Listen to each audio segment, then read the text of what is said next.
नमस्कार, आप देख रहे हैं Mahakal TV Hindi news channel. Mahakal TV Hindi news channel के सभी दर्शकों का बहुत बहुत स्वागत है।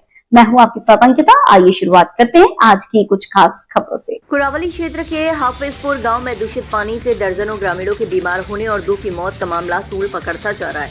ग्रामीणों का आरोप है कि एक निजी कंपनी द्वारा की गई बोरिंग और ब्लास्टिंग के चलते गांव का पानी दूषित हो गया, जिससे बीमारी फैली और 2 लोगों की जान चली गई। वहीं जिलाधिकारी की ओर से मौत का कारण गुर्दा खराब होना बताए जाने पर ग्रामीणों ने आपत्ति जताई है। आपको बता दें कि हाफिजपुर गांव में 16 मई को एक निजी कंपनी की टीम ने तेल और गैस की खोज के लिए लगभग 3 दर्जन बोरिंग की और उनमें ब्लास्ट किए। इसके बाद से गांव में संक्रामक बीमारी फैलनी शुरू हो गई। ग्रामीणों के अनुसार ब्लास्ट के बाद हर बोरिंग से पीले रंग का बदबूदार पदार्थ निकलने लगा, जिससे पीने का पानी दूषित हो गया। ग्रामीण अजय कुमार ने बताया कि पहले एक बच्चा बीमार हुआ, फिर हर घर में बीमारियां फैलने लगी।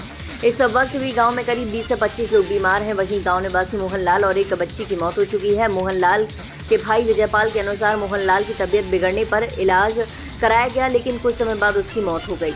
शव का पोस्टमार्टम नहीं हुआ और सीधे अंतिम संस्कार करा दिया गया। ग्रामीणों का सवाल है कि जब मृतक का पोस्टमार्टम नहीं हुआ तो जिलाधिकारी ने ये कैसे तय कर दिया कि मौत गुर्दा फेल होने से हुई है। बीमारी के फैलाव के बाद प्रशासन हरकत में आया है। गांव में स्वास्थ्य विभाग और जल निगम की टीम भेजी गई है और फिलहाल टैंकर से पानी पीने का मंगवाया जा रहा है। ग्रामीणों ने चिंता जताई है। बोरिंग के गड्ढों को अभी तक बंद नहीं किया गया है, जिससे किसी भी समय हादसा हो सकता है। ग्रामीणों की मांग है कि कंपनी इन गड्ढों को तत्काल बंद कराएं। पूरे मामले में जिलाधिकारी अंजलि कुमार सिंह ने बताया कि ये कार्य इंडियन ऑयल द्वारा एक निजी कंपनी को जमीन की संरचना की जांच के लिए सौंपा गया था। जांच में जल प्रदूषण का कोई प्रमाण नहीं मिला। जिलाधिकारी ने कहा कि मृतक युवक मद्यपान का आदी था और लिवर की बीमारी से उसकी मृत्यु हुई है। बच्ची की मौत निमोनिया से बताई गई है। उन्होंने कहा कि 1800 की आबादी वाले गांव में 3 से 4 लोगों का बीमार होना सामान्य बात है। डीएम ने ये भी स्वीकार किया है कि कंपनी द्वारा स्थानीय प्रशासन को पूर्व सूचना नहीं दी गई, जो जांच का विषय है। वहीं ग्रामीण शिवम ने बताया कि ब्लास्ट के समय हर बोरिंग से बदबूदार पीला पदार्थ निकल रहा था और पुलिस प्रशासन की मौजूदगी नहीं थी। टीम के सदस्य ने खुद को उत्तराखंड से आया बताया और कहा कि बलिया में तेल मिलने के बाद यहाँ जाँच की जा रही है। Bureau report, Kantap TV. ये हैजा की बीमारी है ये तो। किस कारण है? किस कारण से? अब किसको पता ही नहीं चलता है किस कारण है ये। आपके गांव में कोई तेल जांच के लिए टीम आई थी? हाँ, टीम आई थी। उसने कितनी जगह पर बोरिंग ब्लास्ट की और स्थानीय प्रशासन के लोग क्या उस टीम में शामिल थे, जैसे कि डीएम, एसडीएम, तहसीलदार, नायब मतलब तहसीलदार, इनकारी पुलिस? बाद में करी इन लोगों ने बाद में की। आदेश लेके ही आए भाई। जो टीम आई थी पेट्रोल डीजल वाली, हाँ, वो आदेश लेकर आए थे? आदेश लेके आई थी। अच्छा, तो फिर उसके बाद में क्या हुआ? उसके बाद बोरिंग वही है। बोरिंग के बाद ये प्रदूषण चालू हो। अनुमानित कितनी जगह उन्होंने बोरिंग करके ब्लास्ट कई किए थे? जगह करी हैं। अच्छा, हाँ। क्या चाहते हैं? है? क्या चाहते हैं? हम सब क्या बता जो आपने बताया हैजा की बीमारी फैली है, तो उससे क्या? उसकी जांच की जाए बोरिंग की। समाचार पत्रों में एक समाचार प्रकाशित हुआ कि ग्राम हाफिजपुर में कुछ लोग बीमार हैं और वहाँ पर 15 दिन पहले कुछ बोरिंग में ब्लास्ट किया किसी टीम ने।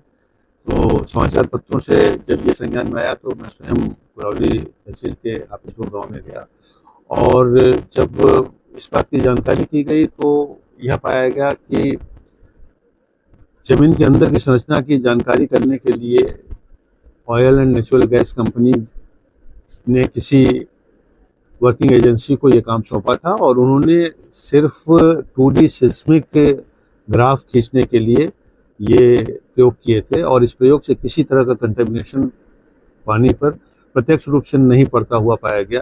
कोई भी व्यक्ति जाके देखेगा तो इस बात की संभावना बिल्कुल उसको नहीं लगेगी कि कोई जल में कंटेमिनेशन हुआ है। गांव की आबादी 1800 है और उसमें 3 लोगों को डायरिया बताया गया।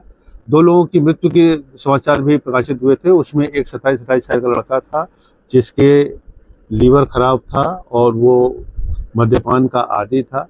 वो अपनी लीवर खराब होने से उसकी मृत्यु बताई गई है। और दूसरी एक बालिका थी जो 3-4 वर्ष की थी, उसके बारे में बताया गया कि वो निमोनिया से पिछले 1 सप्ताह से पीड़ित थी। इस प्रकार यह कहना कि जल दूषित हो गया है और दूषित जल पीने से लोग बीमार पड़ रहे हैं, इसका कोई प्रमाण नहीं पाया गया।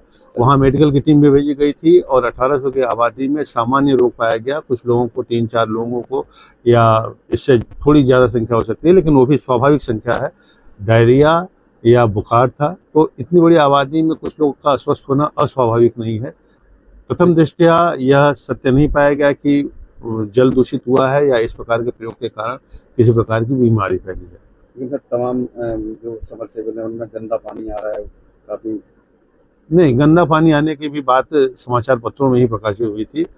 जब मैं गया था तो कहीं भी गंदा पानी की कोई शिकायत नहीं थी।